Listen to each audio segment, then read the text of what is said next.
Namo Shakyamuni Buddha. Do you believe that in this ever-changing world, there are still silent miracles unfolding? Moments that require no fanfare, no grand declarations, yet quietly shake the hearts of those destined to witness them. Right here, right now, one such moment has just taken place on the sacred land where, over 2,500 years ago, the Buddha attained enlightenment beneath the Bodhi tree. Warm greetings to all dear viewers and Dharma friends, near and far, to the hearts that continue to turn towards compassion and the path of awakening. You're watching Minh Tuesday Wisdom Path, where every story, every frame of our videos is like a small light, contributing to the radiance of the true Dharma amidst this impermanent world. Today, we invite you to witness a truly extraordinary event, something that has never happened in the history of Vietnamese Buddhist pilgrimages to India. An event so timely, it arrived at the very moment when all doors seemed to have closed. This is the story of the Vietnamese Sangha, led by Venerable Minh Tuesday. Ascetics who vowed to live the austere life of Dhutanga, practice in the very heartland of Buddhism, officially being granted legal status to study and practice in India. 2. Many a stamped document might seem like nothing more than a piece of paper, but to these practitioners, it is a passport of faith. A living testament to a relentless, unwavering journey, and a great vow carried through countless days and nights. For generations, hopes were raised and prayers sent, yet not until now has such a legal door been opened for the Vietnamese on this sacred land. What truly happened behind that official red seal? Who were the unseen hands, the silent devas, that lifted and supported this miracle at the final, fateful moment? We invite you to stay with us. Hold your focus, because every minute that follows will lead you into a journey like no other. A journey where every step, every breath, even every piece of paper becomes a living witness to the immutable truth of karma, of faith, and the eternal light of the Dharma. Please accompany us until the end of this video, not just to listen to a miraculous tale, but to feel for yourself a spark of enlightenment.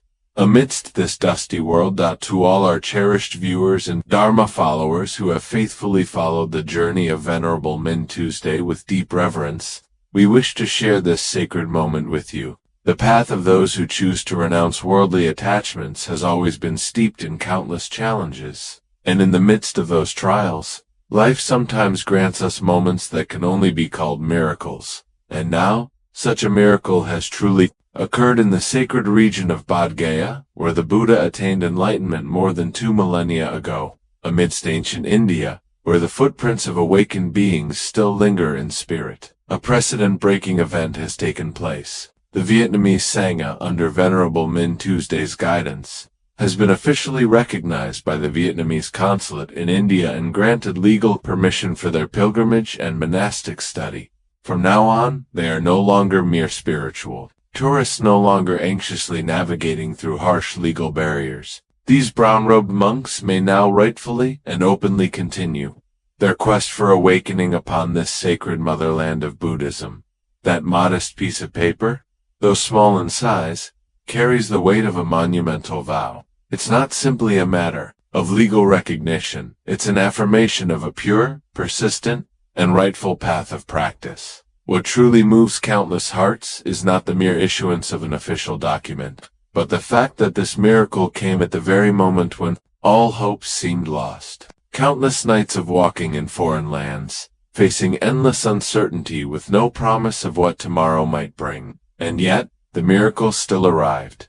Following that miracle, a miracle that didn't arrive with thunderclaps or dazzling flashes of light, but through a simple nod and a red stamp on a sheet of plain white paper, bare feet left their marks in the dusty earth of Laos. Eyes once gazed up at the sacred skies of India, and in the face of countless unknowns ahead, there was nothing left to lean on but faith, the law of cause and effect, and the boundless compassion of heaven and earth. Every step taken was a silent prayer, every breath a wordless sutra. And in time, blessings did not descend in the form of blinding halos or mystical visions, but quietly arrived through an official's nod and a single red seal pressed on that humble white paper, yet carrying weight beyond measure. Behind that seemingly simple stamp lay countless silent days of knocking on one office door after another, patiently submitting documents, explaining regulations line by line. This Sangha had no power, no media influence, and no material backing. What they possessed was something far more powerful than any earthly force. A sincere heart. It was this unwavering heart, their disciplined practice, strict adherence to the monastic code, and a life of poverty and simplicity that ultimately moved secular law to bow its head in acknowledgement. When the official announcement was made, tears began to fall. Some wept out of sheer relief after days of unrelenting pressure. Others cried out of gratitude for the silent kindness of the universe. And there were those who could only quietly lower their heads, knowing that this simple piece of paper was the crystallization of countless sacrifices, of unshaken faith, and patient endurance through all storms. There were those who had once questioned how could a Sangha with no formal organization, no sponsors, no financial backers possibly survive the intricate web of legal restrictions in a country like India? How could they secure official residence permits for religious study?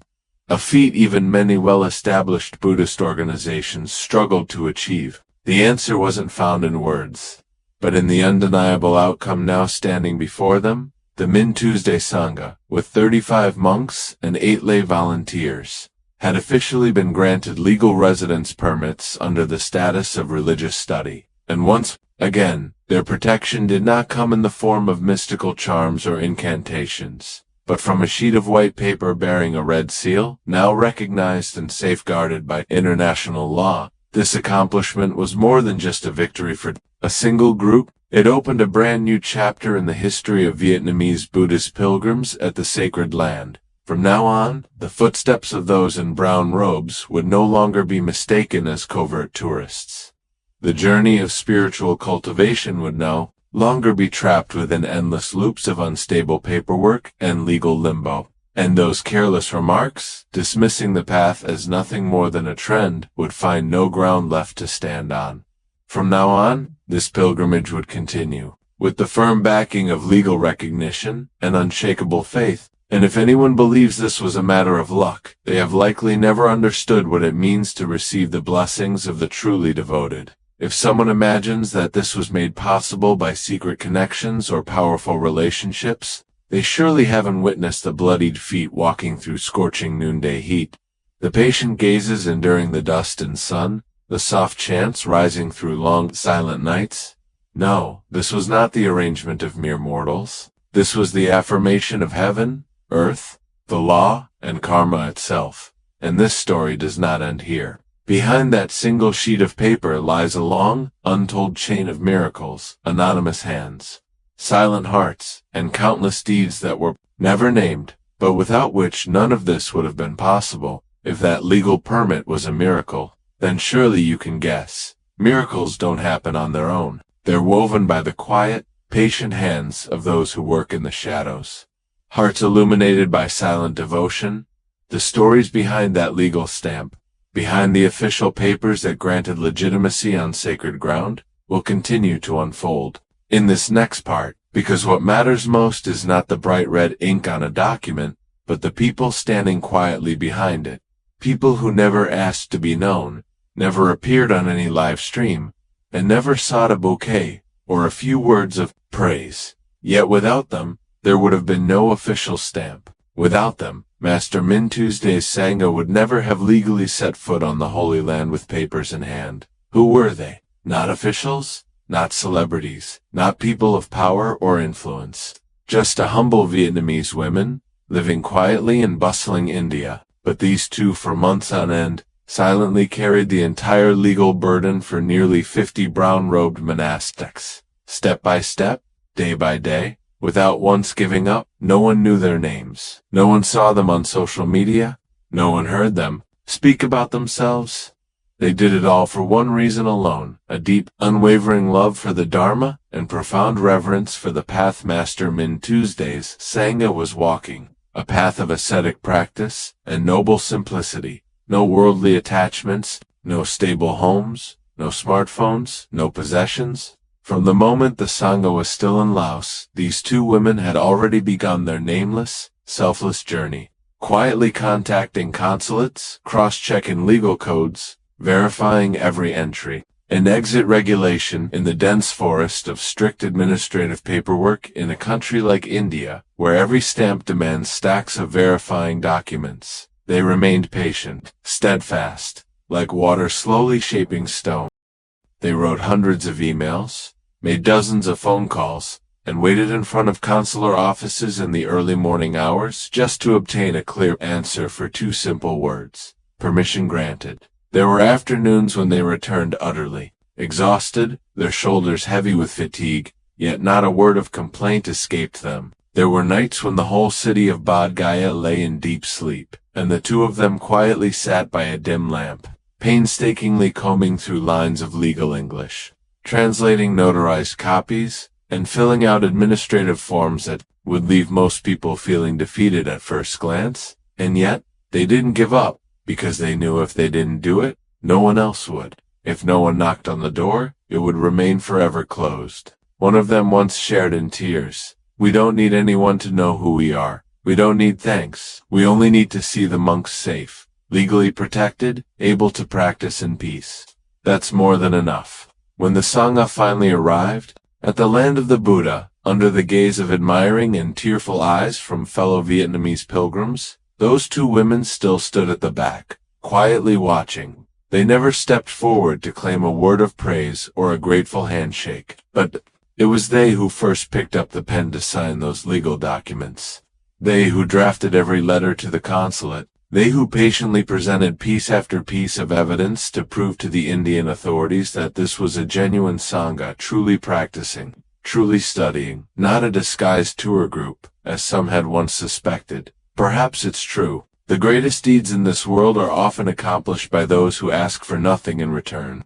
Those whose names we may never know. It was through those silent, tireless hands and unwavering perseverance that a miracle quietly began to take shape. Every document was prepared with meticulous care, down to the tiniest comma and period. Every legal detail was so well structured that the consulate simply couldn't turn a blind eye. And it was thanks to the calm, proper, yet persistent attitude, without noise, without media pressure, that the Indian legal officials finally nodded in approval. That was the moment when a miracle appeared in the most ordinary of places. Those two women, guardian angels without wings among humankind, quietly stepped back like a passing breeze, leaving the solemn stage for the brown-robed practitioners to step into the light. No one knew who they were, no one heard them claim credit. But if your heart was still enough to notice, you'd realize it was they who kept the sacred flame burning in the night. On a clear, tranquil morning in the land of the Buddha, when the Minh Tue Sangha officially received the legal documents, in their hands, there were no cheers, no applause. The monks simply bowed their heads, with gentle, knowing smiles upon their lips, while their eyes shone with a light words could scarcely describe. That gaze seemed to whisper, "We are grateful, not only to those who lent us a hand, but also to the countless merits from lifetimes past that carried us to this moment." Only those who've wrestled with bureaucracy abroad, especially in India, can truly grasp the hardships of it. To legalize the long-term stay of nearly 50 monks for the purpose of spiritual practice, it was practically unheard of, not only because of India's complex legal system, but also because there had never been a precedent for a Vietnamese mendicant monastic delegation like this. And yet, they made it happen, not through publicity, not through money, not by leveraging power or connections, but through extraordinary perseverance, unwavering faith, and a deep unconditional love for the Dharma. Those women asked for no title, no recognition, no words of praise. But if today, the Vietnamese Buddhist community finds its heart stirred upon hearing the news that the Minh Tue Sangha has officially been granted legal residence in the land of the Buddha, then please, even if just once, silently offer your gratitude to those who chose to become guardians in this world, without need for names or faces. Because in this life, not every angel has wings, and not everyone sitting upon a throne is a Buddha. There are those who live like a passing breeze, unseen, unheard, yet they are the reason the flame of the Dharma continues to shine in this dusty world. That morning at GIA Airport, there were no banners, no fanfare, no marching bands as in other grand events, but amidst the hurried crowds, a group of brown-robed monks quietly stepped through the international gate. No one knew who they were. No reporters, no cameras pointed their way. Yet strangely, those who were there paused, turned their heads, and felt their hearts stir, because without a single word, their presence spoke directly to the soul. After countless trials, countless days lost in legal uncertainty, the Minh Tuesday Sangha finally took their first steps onto the sacred land of the Buddha, with official, legal, residency papers in hand. No longer wandering pilgrims, no longer nameless figures in brown robes, moving through India, uncertain of their status. Now, they stood as a legitimate, dignified Sangha, rightful practitioners on the very land where the Buddha once walked. As the very first steps of the Minh Tuesday pilgrims touched this sacred land, it was as though the silent prayers of unknown souls from the previous day had quietly blossomed into a sacred moment. Now, they were no longer anonymous wanderers in a foreign land. They had become authentic practitioners, officially recognized by international law. At the airport gate, there were no luxury cars, no waiting press, no banners, no loud slogans. Instead, a quiet group of local villagers stood patiently. In their hands, no bouquets of fancy flowers, only simple, vibrant garlands of marigold, cradled like a fragile promise of faith. The atmosphere felt unusually serene, almost sacred. There were no whistles, no cheers. Yet time itself seemed to pause, as if the world wished to offer this very moment entirely to the homecoming of these spiritual children. Not a word was spoken, but glimmering eyes conveyed everything, a silent reverence that no language could fully capture. Ivory white kata scarves were gently draped over each monk's shoulders, as though connecting earth and sky, ancient and present, through a simple act of kindness taught from the airport. The group began their barefoot pilgrimage, a 2-hour journey down dusty, red earth roads of the Bosgia region. No brass bands, no fanfare, only the sound of wind rustling through the trees, the distant ring of a temple bell, and the steady footsteps of monks in their modest brown robes. On either side of the road, villagers from frail elders to young children rose to their feet and stood with palms pressed together in solemn respect. Some poor children, barefoot and dust-covered, without a single coin to their name, still managed to pick wildflowers from the roadside to gently place into the monks' alms bowls. A simple act, yet it carried the innocence and purity of an untouched heart. There were elderly women, hands trembling, who dug into their pockets for the last remaining rupees to make an offering. To them, these monks were not strangers from a distant land. They were torchbearers, bringing light back to a land where Buddhism was born. As the group approached the Mahabodhi temple, the very place where, over 2,500 years ago, Prince Siddhartha knelt beneath the Bodhi tree and attained enlightenment, the golden hues of dusk gently spread across the ancient rooftops. The evening light shimmered on the monks' robes, and it felt as if the entire group melted seamlessly into this sacred space, like they'd belonged to it for countless lifetimes. A nearby Thai monastery welcomed them warmly. No lavish guest houses or hotels, just a row of humble, clean, quiet rooms, filled with a warmth that could only come from sincere human hearts. After a long day's walk, not a single person complained of exhaustion, no one grumbled. They quietly set down their bags, crossed their legs in meditation, and as the first night on this sacred land unfolded, solemn chants rose into the stillness of the sky. The sound blended with the night breeze, drifting far beyond like heartfelt prayers sent out from the depths of the soul. The first meal in this holy place was not a banquet. There were no delicacies, just plain rice, boiled vegetables, simple broth, and a few pieces of tofu with salt. Yet in every grain of rice lay an entire sky of gratitude, gratitude for the one who guided them, gratitude for the unseen hands that supported them, gratitude even for the hardships, for it was through them that the heart grew stronger. Next morning, as the first rays of sunlight touched the ancient tiled roofs, the monks donned their robes, took up their alms bowls, and quietly began their alms round. The sight was so pure, it stirred the hearts of all who witnessed it. Into their bowls, the villagers placed handfuls of simple white rice offerings from hands roughened by poverty. yet filled with far more richness than any royal feast. Even those unfamiliar with the teachings of the Buddha stood still, pressing their palms together. They didn't know where these monks had come from, but one look into the monks' eyes, and they sensed it. These men had brought no wealth, no worldly power. They carried something much more sacred, something quietly profound that could bring a rare, fleeting peace to the heart in an instant. Picking up from the previous moments of serene homecoming, where the monks quietly blended into the sacred land of Bodh Gaya now, the story moves into a space where human hearts and history itself seem to breathe in unison with each step of the Minh Tuesday. Bodh Gaya did not welcome them with pomp or elaborate ceremonies. Instead, it embraced them with the silent acceptance of the earth, of the sky, of history being revived in every footfall. There were no official introductions.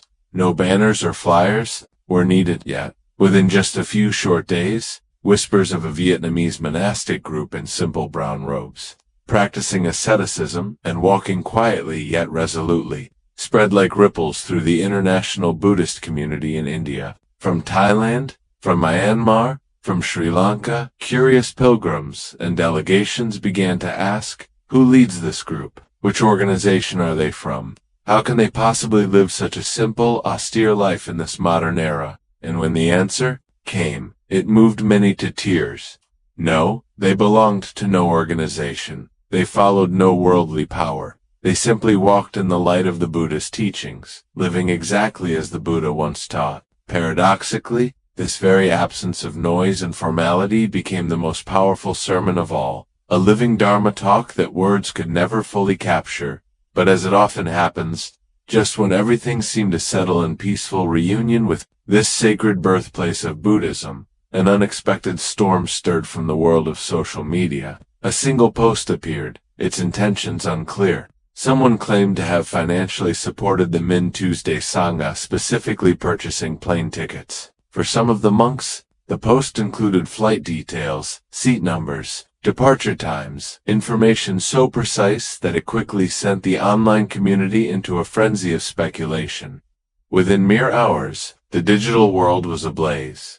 Some rushed to claim credit. Others silently sowed seeds of doubt. People debated. So it wasn't entirely self-sufficient, was it? Was there a carefully staged plan behind those serene eyes after all? The storm of gossip and assumptions swept across a pilgrimage that had barely begun its public life. And yet, amid all this noise, the Minh Tuesday Sangha chose silence. They did not issue statements. They did not counter accusations. There were no live streams, no press conferences, no public rebuttals. The monks simply continued walking, alms bowls in hand, chanting through the tranquil nights of Bodh Gaya, practicing amid 1,000 scrutinizing eyes. Their silence was not weakness. It was a conscious, courageous choice. The firm step of those truly awake to the nature of the world. They understood something timeless. Truth does not need to shout. Integrity requires no defense. And slander, like wind, will eventually scatter with the very air that carried it. It wasn't until rumors began to sow genuine cracks in the hearts of some faithful followers, until those who once loved and believed started to waver, that a quiet, clear statement was finally made. The travel organizers gently clarified, the entire journey, including all airfare, was funded solely through the Sangha's own efforts and discreet contributions from both local and international Buddhists. No single individual had ever funded the entire endeavor, as claimed. Even if at some point a kind soul might have offered support, it could never overshadow the deeply rooted spirit of self-reliance and mindful simplicity that had carried them all the way from Laos to India. Through every hardship, this had been their compass. But in an age drowning in information, a single action, however innocent, can easily be twisted into fuel for endless speculation. Following days of countless trials, where every step of the monastic community was like a silent prayer upon the land of the Buddha, storms of rumors and restless chatter continued to swirl around them. Some, under the guise of protecting the Dharma, quietly placed themselves at the center of attention. Others, eager to polish their names, bent the truth into personal triumphs. And then, there were those whose idle curiosity unintentionally added fuel to the smoldering flames of gossip. Yet, The most heartbreaking thing, the real matter of reflection, doesn't lie in who bought tickets for whom, or who stood behind, offering help. The deepest wound lies in how easily the human heart is shaken, how fragile trust has become, and how hasty judgment now seems like a habit of our times. Amidst that storm, the monastic Sangha kept walking in silence like a river, flowing by without clinging to mud or being hindered by rocks. For they understood one simple truth: a sincere vow needs no applause. Every step upon the Buddha's land was already a living testimony beyond any form of justification. Those who truly understand the Dharma will naturally perceive it, and those with an honest heart will quietly see for themselves. As for the doubtful, no explanation would ever suffice. People often ask, "Why don't you speak up to defend your name and honor?" But it is precisely in such moments that the Sangha chooses silence.